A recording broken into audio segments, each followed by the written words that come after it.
I know you're scared, you wanna hide away sometimes. I know you hurt from everyone telling you lies. I bet you just wanna lose your mind. I know you hurt, I know you hurt. Let it out, just feel it. Let it out, cry it all out to me. When you're down, when your heart stops beating, you got me, you always got me. Good morning everyone, কেমন আছো? আশা করি সবাই ভালো আছে, আমিও ভালো আছি। একদম টাইম পাইনি ক্যামেরা নিয়ে কাজকর্ম করার। সত্যি কথা বলতে কি অনেক সময় টাইম কাজ করে নেই, কিন্তু ক্যামেরা সেট করে যে কাজ করব ওটার টাইম হয়ে ওঠে না। প্রচন্ড গরম লাগছে, বাইরে কিন্তু বৃষ্টি হচ্ছে, কিন্তু তবু গরম লাগছে, বুঝতে পারছি না, প্রচন্ড গরম লাগছে। তো স্নান শেষ, পুজো শেষ, সবকিছুই শেষ, রান্না করা মোটামুটি অর্ধেক রান্না শেষ, আর একটু রান্না আছে। তো ওটাই তোমাদের সাথে শেয়ার করব কি করি। তো আজকে আমি সম্পূর্ণ দিনটা তোমাদের সাথে শেয়ার করব, একটু একটু করে যতটুকু সম্ভব।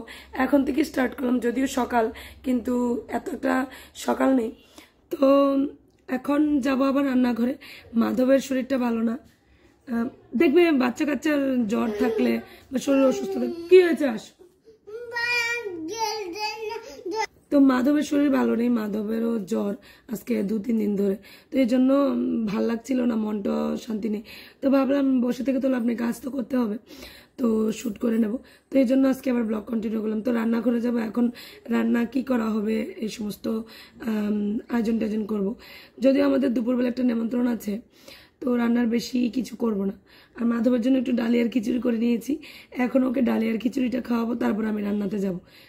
সো এই যে দেখো ডাল হয়ে গেছে আমাদের, ডাল আজকে একদম অল্প।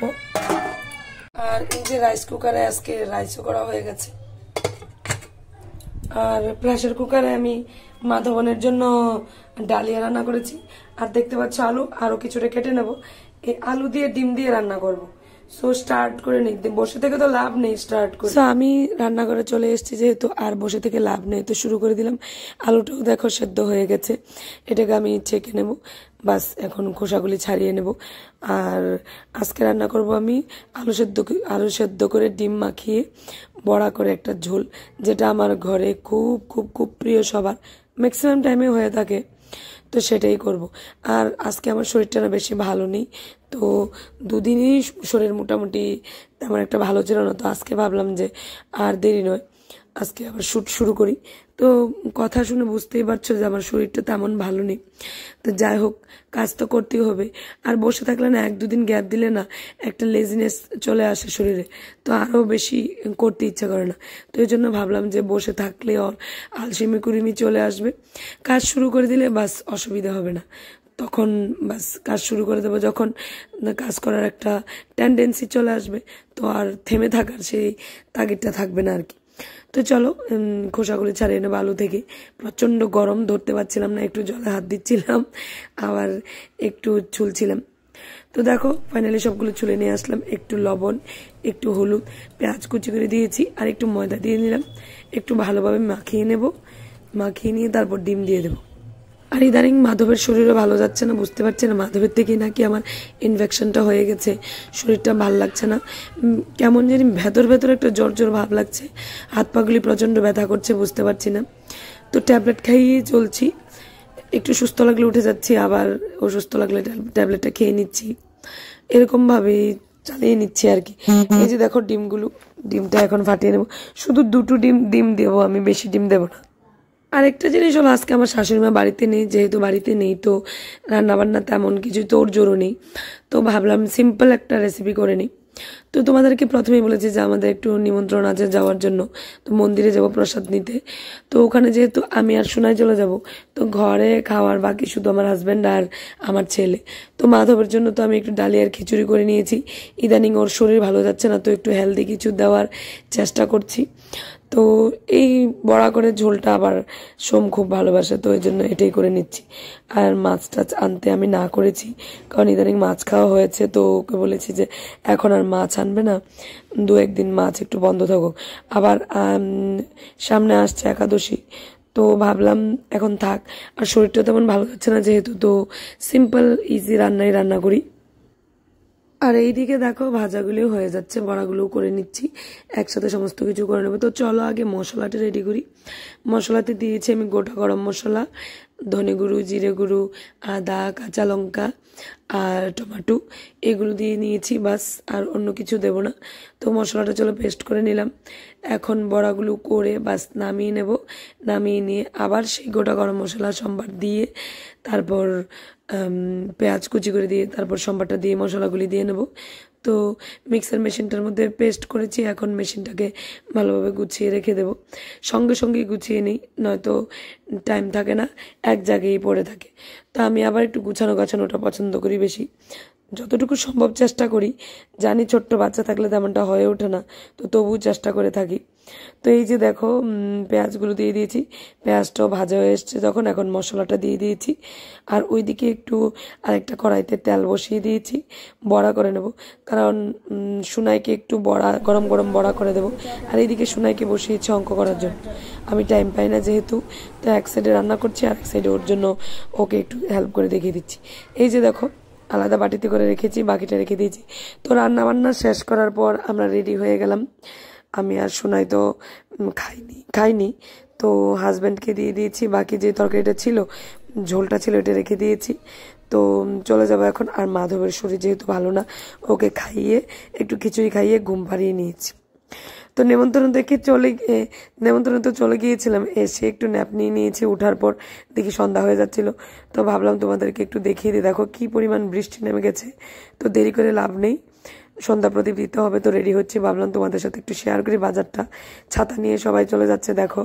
আর বৃষ্টি কিন্তু অলরেডি শুরু হয়ে গেছে দুপুর থেকেই, দুপুর নয়, বিকেল 4টা 4:30 নাগাদ শুরু হয়ে গেছে বৃষ্টি।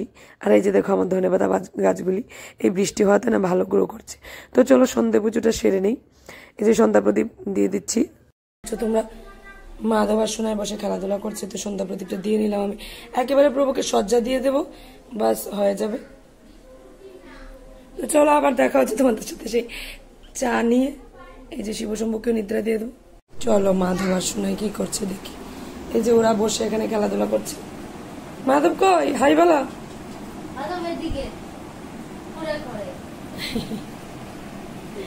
তো সন্ধ্যা প্রদীপ দেওয়ার পর আবার চলে এলাম দেখো রান্নাঘরে। তো সোনাই বলছে পাঁপড় খাবে, তো ওকে বলছে আগে ব্যায়াম কর, তাহলে পাঁপড় ভেজে দেবো, নয়তো দেবো না। তো আবার লক্ষ্মী সোনার মতন কথা শুনছে, তো ব্যায়াম শুরু করে দিয়েছে।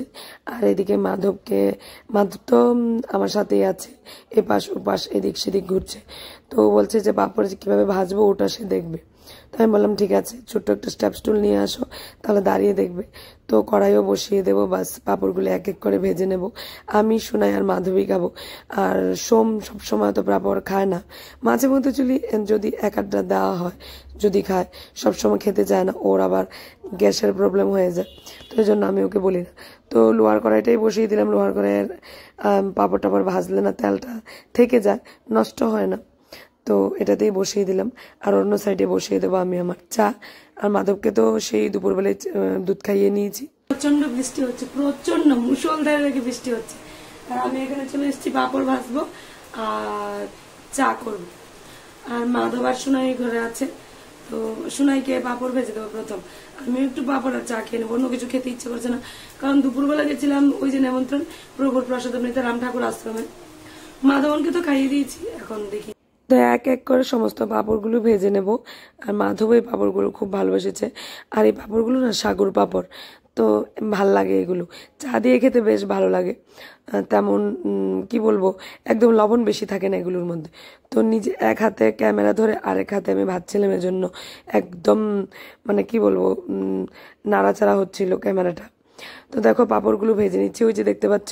তো চাও করে নেবো এখন, চাটা করতে বেশিক্ষণ লাগবে না। আর সোনাইও ব্যায়াম করে সেরেছে, ওকে প্রথম দিয়ে দেবো, মাধবকেও দিয়ে দেবো, ওদেরকে একটু বসিয়ে তারপর আমি আমার চা নিয়ে বাস চলে আসলাম সেই টেবিলে চা আর পাঁপড় নিয়ে। এখন চা আর পাঁপড় খেয়ে নেব, বাস সন্ধেবেলাটা এভাবেই কেটে যায়। তারপর সোনাইকে একটু পড়তে বসাবো, মাধবকে একটু পড়াবো। আজকে মাধবের টিচারের বাড়ি নেই, তো ওদেরকে একটু পড়াশোনা করাবো, বাস। তারপর যা রাত্রিবেলার কাজ থাকে, এই যে বাসন কোসন মাজা, প্রচুর বাসন মাজা, 4 বাসন মাজা, রাত্রিবেলা কিছু রান্না বান্না। আজকে তেমনটা কিছু রান্না করব না, দুপুরের তাই আছে, তো সেটা দিয়েই চালিয়ে নেব। তো তো সব কিছু মিলে আজকে তোমাদের সাথে মোটামুটি আমি সকাল থেকে সন্ধে পর্যন্ত আমি আমার রুটিনটা শেয়ার করলাম।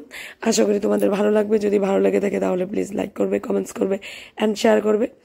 আর ভালো লাগবে প্লিজ একটু শেয়ার করে দিও, আর কমেন্টস করবে প্লিজ, কমেন্টস করে জানাবে।